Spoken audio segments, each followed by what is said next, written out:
6장부터는 이제 새롭게 장면이 전환되는 그런 시작점이 바로 6장의 특징입니다.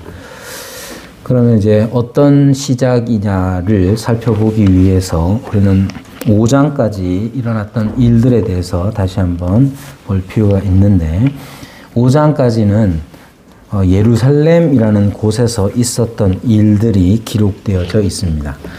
여기에 등장하는 사람들, 주로 마치 주인공처럼 등장하는 사람들이 누구냐 하면 한때는 부활을 믿지 못했던 사람들이죠. 즉 예수님을 믿고 따르던 예수님의 제자들이라 불리던 사람들이 예수님의 죽음을 겪고 나서 죽음의 이 확실함, 예수님의 죽음의 확실함을 그들이 직접 보았죠. 예수님이 잡히시고 고문을 당하시고 무엇보다도 십자가에 달리셨을 뿐만 아니라 장사 지낸 바 되었다 하는 것을 그들이 눈으로 보았기 때문에 그들은 예수님의 죽음의 증인이었습니다.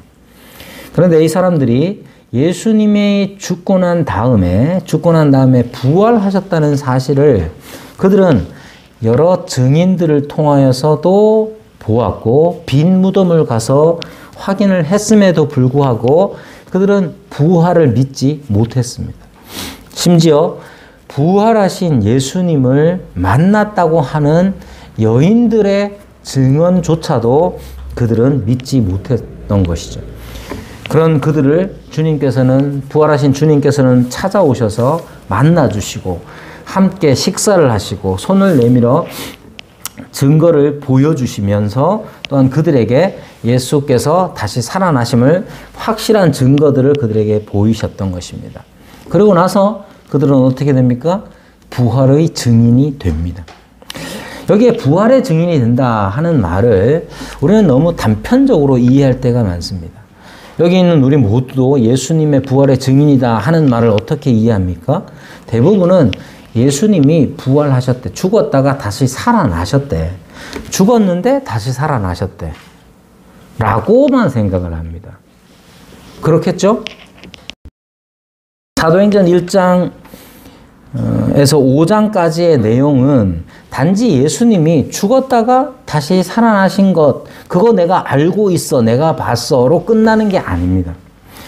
여기 우리 부활의 증인이 된다는 것의 의미를 우리가 분명히 해야 하는데, 단지 내가 봤어 정도가 아니라 죽었다가 다시 살아나신, 그래서 지금도 어떻게 하느냐, 살아계시고 지금도 살아계셔서 활동하고 계시는 거예요. 여기 우리가 앉아 있고 다 함께 있지만 누군가를 죽일 수 있죠. 어떻게 죽이느냐 하면 그 사람의 값어치를 없애버리면 죽는 거나 마찬가지입니다. 사회적 죽음이라 일컫는 것, 그 왕따 같은 게 사회적 죽음이죠. 한 반에 아이들이 30명이 있는데 29명이 한 학생이 말하거나 떠들거나 무슨 짓을 하거나 어떤 일을 하거나 어떤 제안을 하거나 모든 학생들이 29명의 학생들이 그 한 사람의 말을 들은 채 만취하고, 그렇게 하면 그 아이는 살아있으나 살아있는 게 아니죠. 여러분, 예수님께서 죽었다가 다시 살아나셨다는 의미도 예수님이 죽었어. 근데 다시 살아나셨어. 그래서 뭐 어쩌란 말입니까? 예수님께서 살아나셨다면 지금 무엇을 하고 계시느냐 했을 때 하나님의 보좌 우편에 계신다는 말의 의미는 예수님께서는 다시 살아나셔서 하나님의 보좌, 통치의 자리에 앉아 계신다. 통치하고 계신다는 거예요. 어떻게 통치하십니까? 전에 살아계셨을 때처럼 지금도 여전히 살아계셔서 신자들에게로 오시고, 그리고 말씀하여 주시고 필요한 것들을 공급해 주시는 보혜사, 은혜를 베풀어 주시는 분으로서 예수님께서 계시는 거예요. 즉 1장에서부터 5장까지의 내용은 예루살렘이라는 곳, 즉 예수님께서 잡히시고 죽임을 당하셨던 그곳, 어찌 보면 예수님의 제자들에게는 세상에서 가장 위험한 곳, 그곳에 제자들을 주님께서 오라 하시고 거기에서, 즉 예수님이 잡히시고 죽임 당하셨던 그곳에서, 그리고 여전히 박해가 있었던 그곳에서 예수님의 살아계심을 드러내는 증인으로서 그들이 살았던 거예요. 그게 부활의 증인이에요. 부활의 증인은, 야, 내가 예수님 죽는 것도 봤고 다시 살아난 것도 봤어. 나 예수님하고 같이 밥도 먹었어. 예수님이 말씀도 해주셨어. 내가 손을 만져봤어. 옆구리도 만져보고 손도 만져봤어. 그냥 그걸로 끝나는 게 아니란 말입니다. 우리가 부활의 증인이라고 했을 때는 예수님이 살아계셔서 지금 여기에 우리와 함께 계셔서 그 능력을, 그 통치를 우리에게 베풀어 주신다는 걸 증언하는 거예요. 그래서 베드로와 요한이 장애를 가지고 있던 사람을 일으켜 세우죠.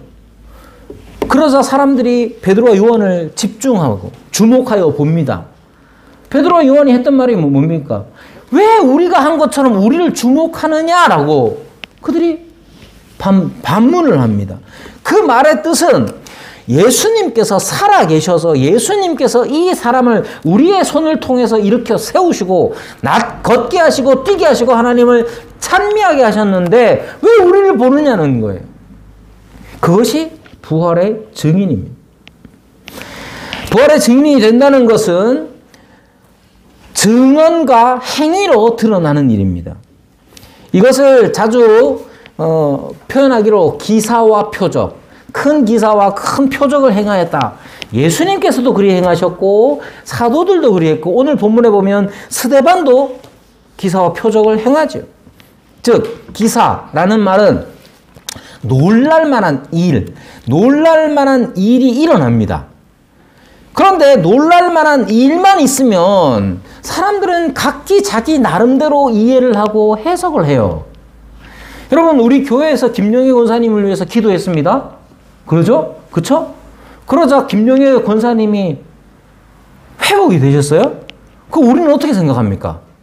여러분들은 어떻게 생각합니까? 여러분들이 혹시 아이고 어쩌다가 재수가 좋아서 운이 좋아서 그렇게 됐다고 믿습니까? 제가 김영애 권사님 따님 중에 한 분을 만나보니까 그렇게 믿는 것 같더라고요. 우리는 어떻게 믿습니까? 놀라운 일이 일어나는 것이 믿음을 가져다 주는 게 아닙니다. 병자가 낫고 죽은 사람이 다시 살아난다 하더라도 사람들은 자기가 믿는 바대로 그 기적, 그 기사, 놀라운 일을 해석을 한단 말이에요. 그래서 기사와 즉 놀라운 일과 거기에 표적, 사인이 함께 나타납니다. 즉 놀랄 만한 이 일이, 즉 여기에 사도행전 5장까지의 내용을 보면 주로 병자를 고치는 일들로 등장을 하지요. 병자를 고치는 이 일, 놀랄 만한 일이, 병자가 치유되는 이 일이 일어났습니다.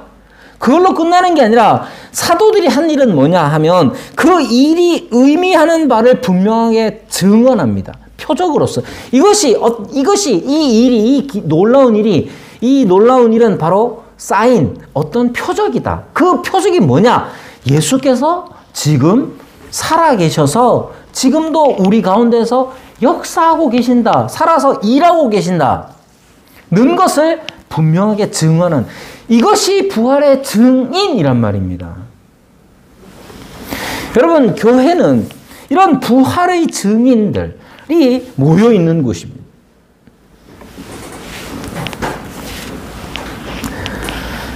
이러한 부활의 증인을 어디에서 하느냐? 예루살렘에서 해왔던 거예요.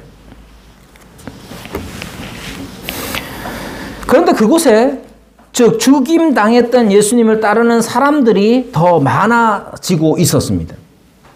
그러는 중에 어떤 일이 일어납니까? 아나니아와 삽비라 사건이 일어나죠. 5장에 보면 아나니아와 삽비라 사건이 생겨날 뿐만 아니라 사도들을 박해하는 사건이 나타납니다. 즉 교회 안에 부패와 박해가 일어나는 것이죠. 교회 안에서 부패가 일어나고 교회를 향하여서 박해가 일어나는 겁니다. 그럼 부패와 교회의 내적 부패와 또 밖에서 교회로 향한 이 박해가 의미하는 바가 무엇이냐? 5장이 의미하는 바가 무엇이냐 했을 때 그 부패와 교회 내의 내적인 부패와 밖에서 행해지는 이 박해 속에서도 하나님께서 교회의 주민이 되시고 하나님께서 그 모든 일들 가운데 역사하신다는 사실을 분명하게 나타냅니다.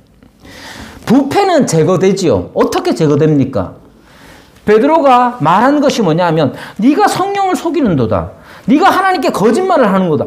그래서 무슨 일이 일어나느냐 하면 하나님을 향한 거짓이 하나님에 의해서 제거되는 것을 본단 말입니다. 박해도 마찬가지입니다. 박해가 행해집니다. 하나님은 어떻게 하십니까? 하나님은 그 박해 가운데 옥에 갇힌 자들을, 옥에 갇혀있는 이들을 풀어주시면서 뭐라고 말씀하시냐? 이 생명의 말씀을 전하라고 하세요. 박해 속에도. 그러니까 박해를 받느냐 안 받느냐가 중요한 게 아니고 여전히 박해 속에서도 하나님은 그 교회를 향하여 말씀하고 계신다는 거예요. 이 점이 중요합니다. 하나님은 우리가 어려움을 당할 때에, 우리가 고통을 당하거나 어려움을 당할 때에 우리가 그 고통과 어려움에 무너지는 것이 아니라 그것 안에서도 이루어질 일을 하나님의 뜻에 대하여 분명히 깨닫고 그 일들을 순종해 가기를 하나님이 원하시는 것이죠. 하나님의 교회는 하나님께서 깨끗하게 하십니다. 뿐만 아니라 박해 속에서도 하나님께서는 교회를 든든히 세워주시고 더 나아가도록 해주시는 것이죠. 왜냐하면 예수님께서 다시 살아나셔서 교회를 다스리시는 주와 그리스도가 되셨기 때문에 부패를 그리스도께서 제거하시고 박해 속에서도 여전히 앞으로 나아가도록 주께서 행하십니다. 그럼 교회는 어떻게 해야 하는가? 하나님께서 이렇게 직접적으로 하나님의 교회의 부패를 제거하시고 또 박해 속에서도 해야 할 일들을 허락하시는데 그럼 교회는 어떻게 해야 하느냐?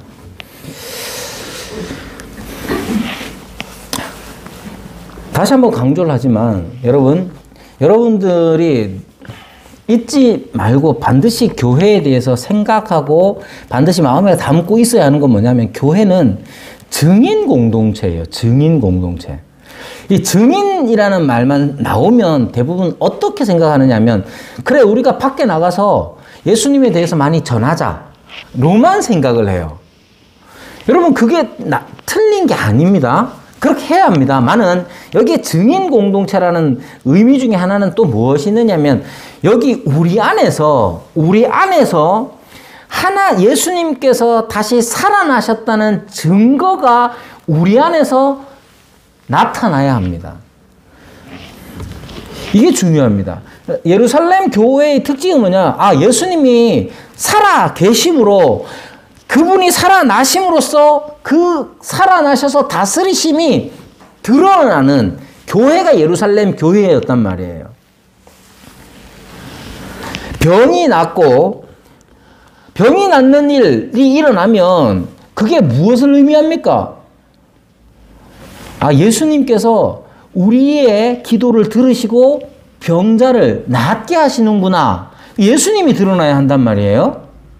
만약에 그러면 병이 나서 사람이 죽어버렸어. 교인이. 그것도 목사가 죽었다고 칩시다. 목사가 병이 생겼는데 교회가 간절히 기도했는데 뭐가 낫지 않고 죽어버렸어. 그럼 우리는 어떻게 예수님의 살아계심을 증명할 수 있습니까? 우리가 그렇게 기도했는데. 여러분, 질병에 쓰러지는 중에서도 믿음은, 하나님을 향한 믿음은 살아날 수 있습니다.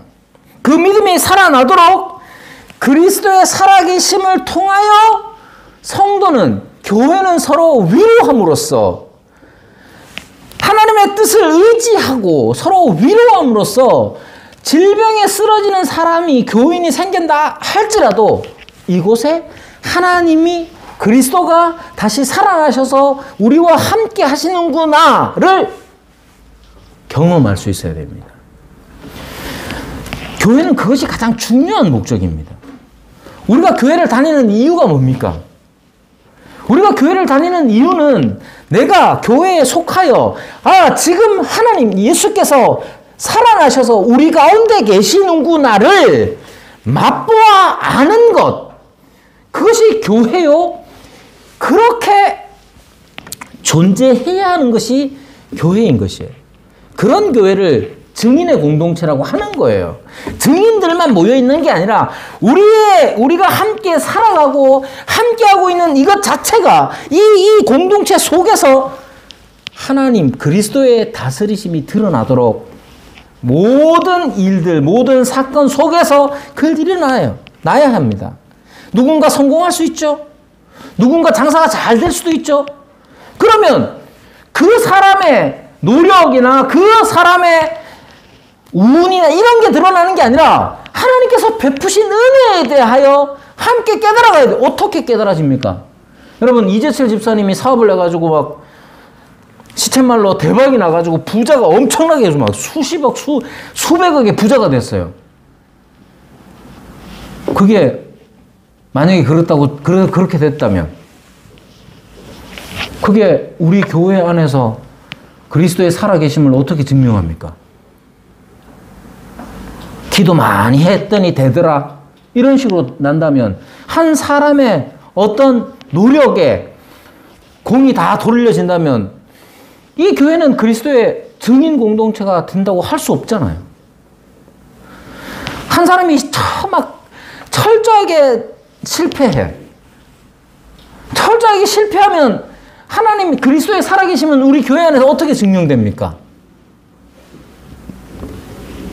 너무 극단적입니까?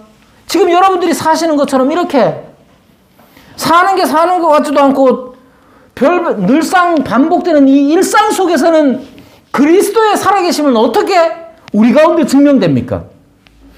그걸 고민하고 기도하고 찾아나가고 그렇게 애쓰는 것이 교회여야 한다는 말이에요.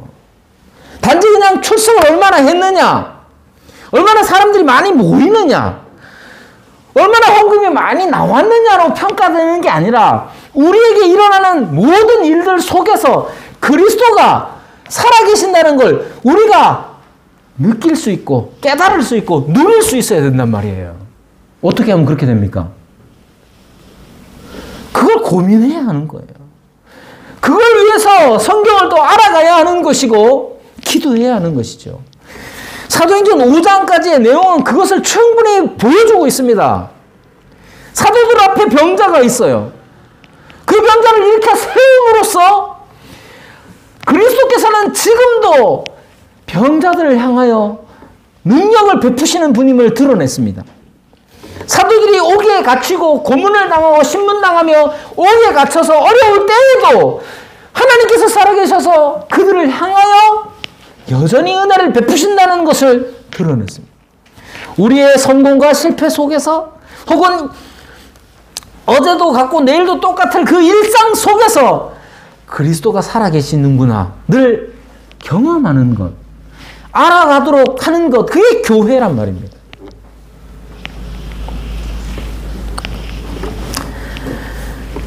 우리 가운데 있는 연약과 부패를 통해서도 하나님께서는 역사하십니다. 아나니아와 삽비라의 경우에서도 마찬가지죠. 아나니아와 삽비라의 연약함과 부패를 하나님께서는 들추어 내심으로써 우리의 연약함과 우리의 부패, 나의 부패와 연약함을 깨닫게 하십니다. 그래서 사람들은 아나니아와 삽비라 사건을 통해서 정의감에 그 정의의 시련이 주는 통쾌함을 누리는 게 아니라 하나님을 두려워했다고 말하는 거예요. 이것이 바로 성령께서 역사하시는 성령의 공동체인 것이죠. 여러분, 이러한 증인 공동체는 또한 성령 공동체입니다. 성령께서 그 일들을 해 나가시는 거예요. 우리의 연약함과 부패를 누가 어떻게 우리 스스로 자각하게 합니까? 성령께서 역사해 주시는 거예요. 그러면 어떻게 해야 되느냐? 교회가 증인 공동체요 성령 공동체로서 존재하고 있을 때에 그 다음은 또 무엇이냐를 오늘 본문이 이야기해주고 있는 것이죠.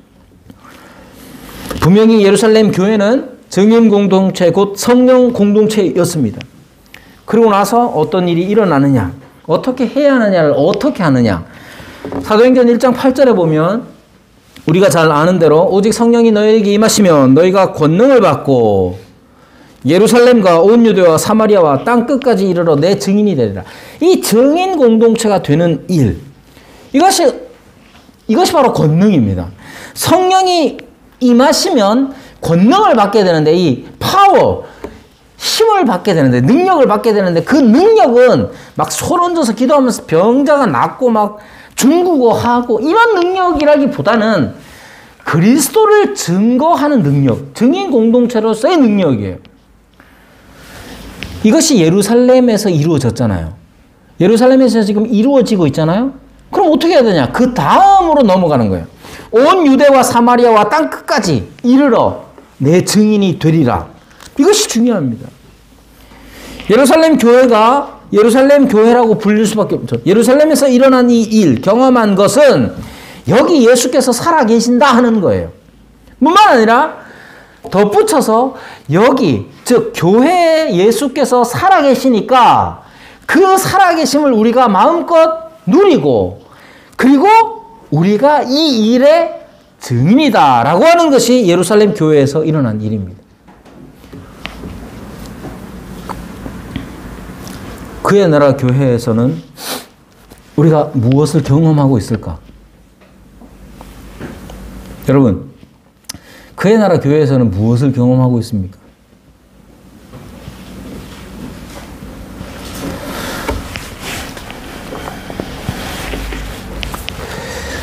지난주에 이제 홈커밍을 겸해서 이렇게 했는데, 홈커밍이라는 타이틀로 이제 온 우리 졸업생들, 예. 그들이 말하는 건, 그들이 짧게 있으면서 그의 나라 교회가 그들을 환대해 준 것에 대해서 감사하게 생각하고 있습니다. 그럼 지금 그의 나라 교회는 그것을 경험하는 교회였던 것이죠. 누가 그걸 했습니까? 우리가 한 거예요. 우리가 각자의 부르심을, 은사는 다르죠. 목사는 목사로서, 집사는 집사로서, 제 아내는 제 아내로서 역할들을 해온 거예요. 그래서 그들이 무엇을 경험했느냐 하면, 교회에서는 나 같은 사람도 환영을 받고 함께 하나가 될 수 있구나를 그들이 경험한 거예요. 저는 우리 교회를 비판할 마음이 전혀 없습니다. 우리 교회가 장로님 표현하신 것대로 작지만 작지 않은 교회로서 역할을 하고 있습니다. 중요한 건 이 일들이 우리 가운데서 이루어지고 있다고 해서 그럼 그냥 그 다음은 없는가 하는 것이죠.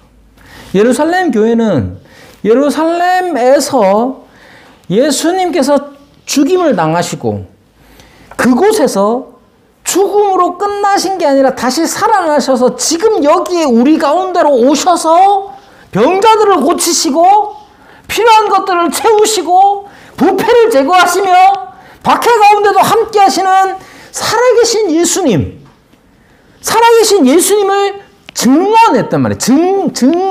증거했단 말입니다. 그럼 그 다음은 뭔가? 우리 교회도 마찬가지겠지요. 6장은 그 다음에 대하여 나아가는 길을, 그 전환에 대해서 이야기해 주고 있습니다. 온 유대와 사마리아와 땅끝까지 이르러 주님의 증인이 되어야 합니다. 그럼 언제 출발하겠습니까? 지금 예루살렘에서는 그 일, 증인 공동체가 생겨났고 증인 공동체로서 활발하게 일하고 있고 살아가고 있습니다.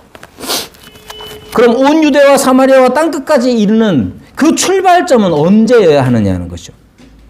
또 그때가 언제인지 어떻게 알 수 있습니까? 그럼 먼저 확인해야 되는 것은 이 일의 주체가 누구냐 하는 것이죠. 예루살렘과 온 유대와 사마리아와 땅끝까지 이르러 증인이 되라고 하셨는데 누가 그 일들을 이루어가는가? 사도행전 1장 8절에 나오는 내용은 어떻게 표현하면 약속의 형태를 띠고 있다고 볼 수 있죠.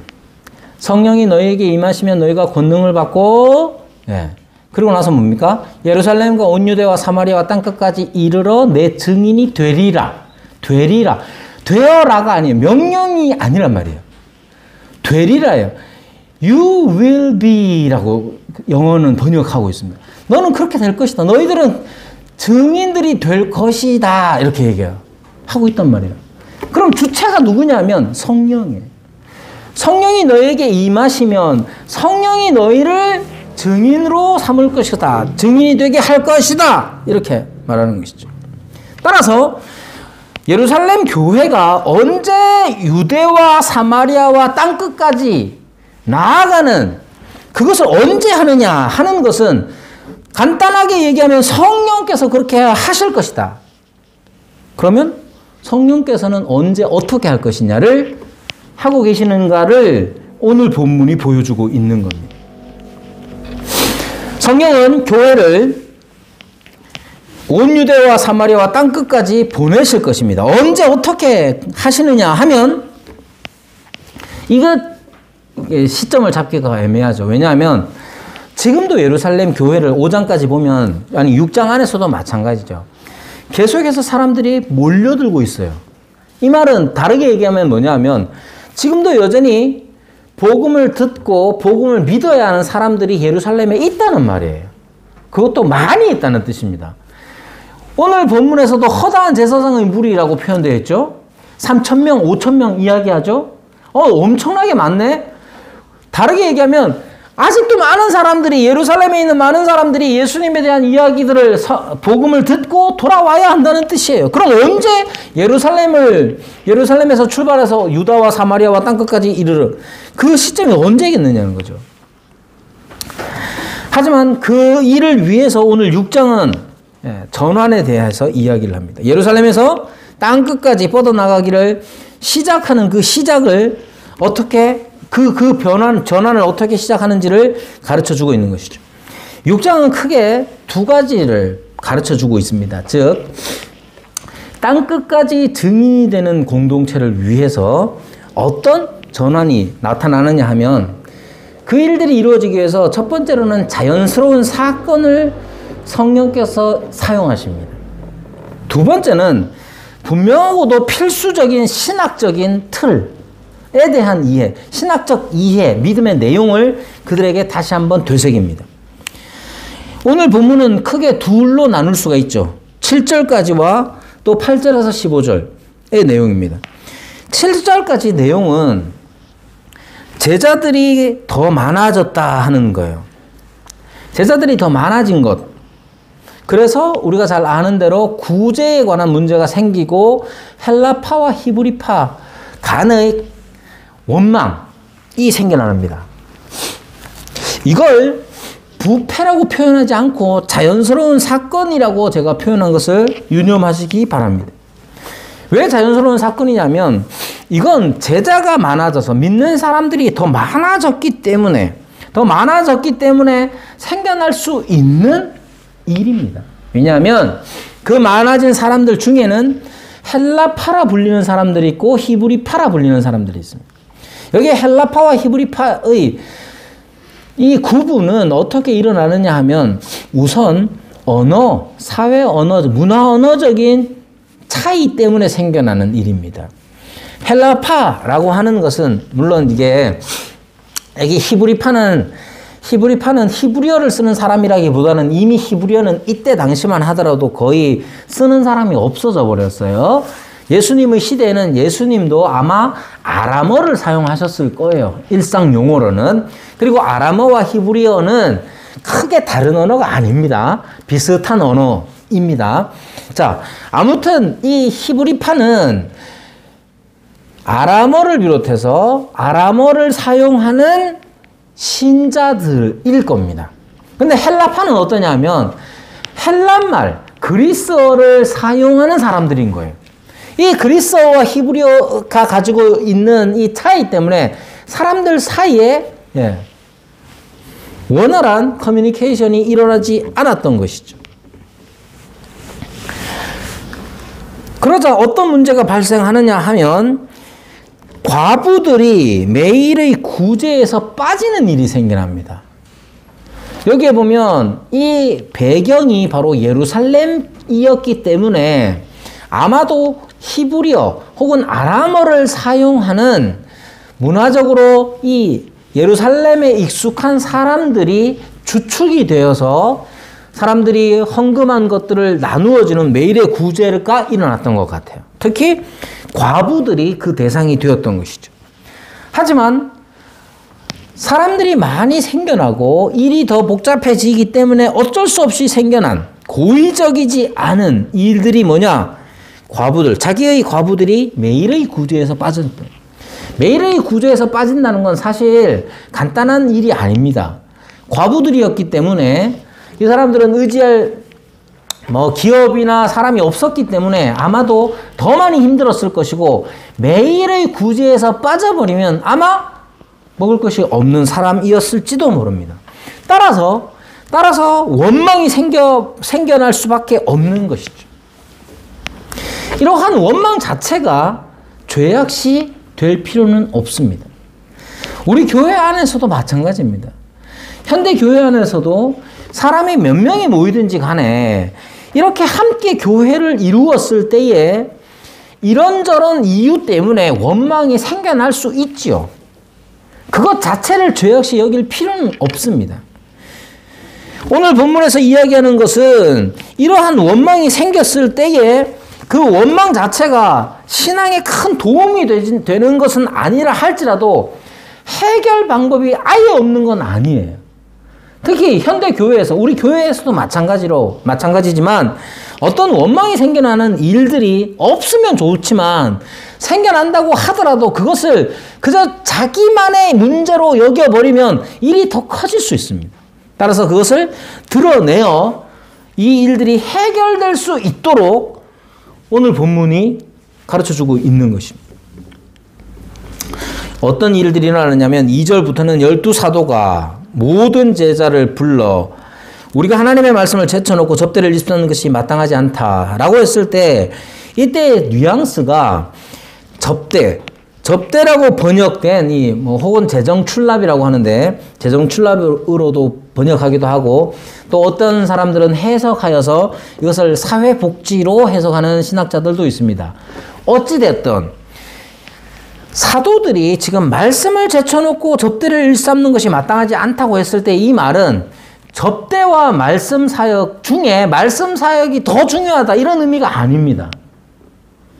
절대로 그렇게 생각하지 않습니다. 왜냐하면 이 모든 것은 이 모든 일들 말씀을 전하는 일이든 접대 혹은 구제하는 일이든 간에 다 그리스도의 살아계심을 드러내는 일이기 때문에 어느 것이 더 중요하다고 말하는 게 아니에요. 내가 이런 하찮은 일을 해야겠어? 라는 뉘앙스로 그런 의미로 사도들이 말하는 게 아닙니다. 왜냐하면 만약에 여기서도 보는 것처럼 매일의 구제가 제대로 일어나지 않으면 하나님의 말씀을 전하는 이 일도 타격을 받습니다. 여러분이 만약에 목사에게 기분이 안 좋아. 목사에게 기분이 안 좋으면 목사의 설교가 들어갈 수 있습니까? 아니, 목사님은 왜 나한테 전화 한 통 없지? 이 마음을 가지고 있으면 목사가 아무리 핏대를 세워서 설교를 한다고 한들 그 설교가 어떻게 하나님의 말씀으로 들릴 수가 있겠습니까? 따라서 접대를 일삼는 이 번역 자체가 좀 이렇게 좀 뉘앙스가 좀 그렇게 번역되어 있지만 사도들은 접대 자체를 열등한 것으로 여긴 것이 아닙니다. 그렇기 때문에 본인들이 다 했던 거예요. 다만 그리스도께서 사도들에게 맡기신 사명, 맡기신 은사와 사명을 따라서 하는 거예요. 이런 일들을 통해서 원망거리들을 하나님께서는 제거해 나가십니다. 우리가 결론적으로 얘기하자면 집사가 피택이 되죠. 사람들은 7명을 택하여서 골라서 뽑아서 집사로서 그 일들을 하게 합니다. 여기 과정을 보면 사도들이 제안을 하고 교회가 수용을 하여서 선출을 하게 되죠. 그래서 스데반을 비롯한 7명의 집사가 세워지게 됩니다. 여기 특징이 있는데 그 뭐냐 하면 스데반을 비롯해서 빌립, 브로고로, 니가노르, 디몬, 바메나 그리고 니골라 다 특징이 뭐냐? 다 헬라 이름입니다. 헬라 이름. 레위 이런 건 이제 야고보 뭐 이런 거는 야곱에서 온 거죠. 이런 거는 히브리식 이름인데 여기에 7명은 다 헬라식 이름이에요. 그 말은 뭐냐? 헬라 이름을 가지고 있다는 거죠. 이 말은 이 사람들이 헬라파 유대인이었을 가능성이 높다는 겁니다. 생각해보면 재밌죠? 헬라파 유대인들이 매일의 구조에서 자기들의 과부들이 빠지는 것 때문에 히브리파 사람들을 원망합니다. 그러자 집사를 뽑읍시다 라고 해서 7명이 뽑혔는데 다 헬라파 유대인 같아 보입니다. 유대인 그리스도인 같아 보입니다. 이게 왜 재밌습니까? 이걸 혹여라도 히브리파가 헬라파에 정치적으로 밀려가지고 헬라파가 다 뽑혔어. 이렇게 이해하실 필요가 없어요. 도리어 히브리파 사람들도 자기들의 실수, 커뮤니케이션에서 일어날 수 있는 자기들의 실수에 대하여 보완하기 위하여 헬라파 유대인들을 선출했다고 볼 수 있는 거죠. 중요한 건 이겁니다. 여기에 이 일들이 앞으로 벌어질 일들 8장부터 시작해서 빌립이 사마리아에 가거나 이 땅끝까지 이렇게 뻗어나가는 이 일들을 위해서 이 사건이 무슨 역할을 하느냐를 이해해야 합니다. 단지 그냥 예루살렘 교회가 사람들이 많아지니까 일이 많이 생기고 원망거리들도 생겼는데 집사 세워가지고 잘 해결됐다고 끝나는 게 아니에요.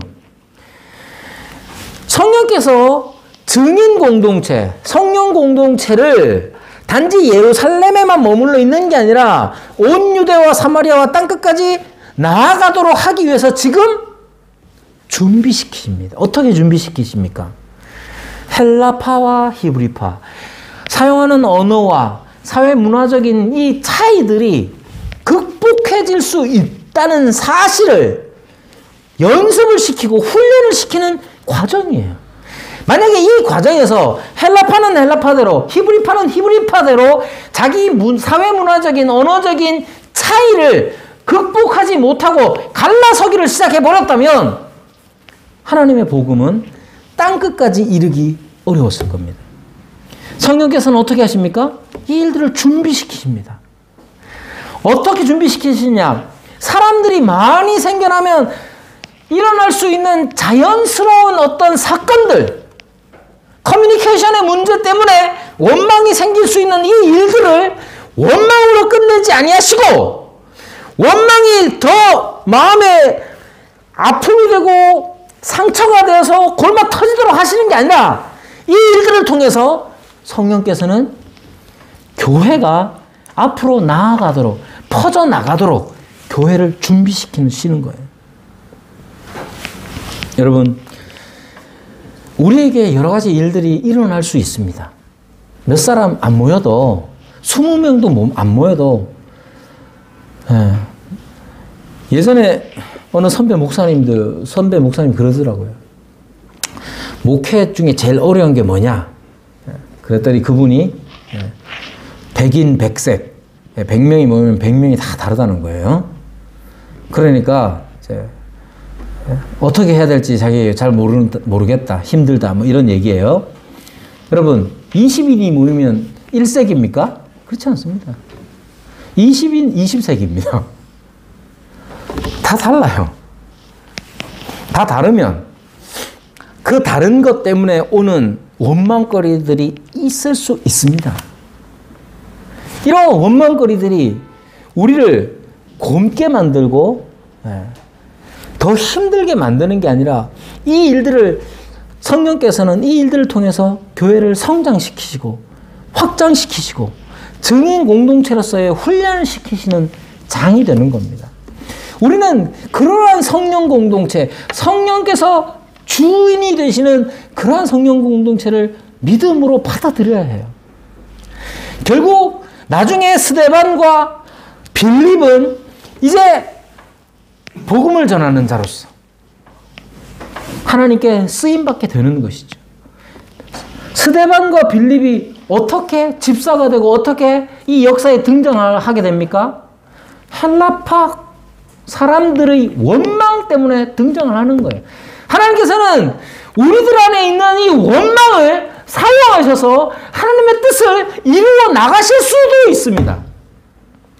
그러므로 우리 안에 있는 원망 자체에 무너지지 마시고 하나님께서 이것들을 사용하셔서 하나님의 뜻을 이루시며 증인 공동체요 성령 공동체로서의 교회를 이끌어 가신다는 사실을 믿음으로 고백하며 우리 교회를 더욱더 증인 공동체요 성령 공동체가 되도록 만드는 일에 헌신하시고 순종하는 저와 여러분이 되기를 바랍니다.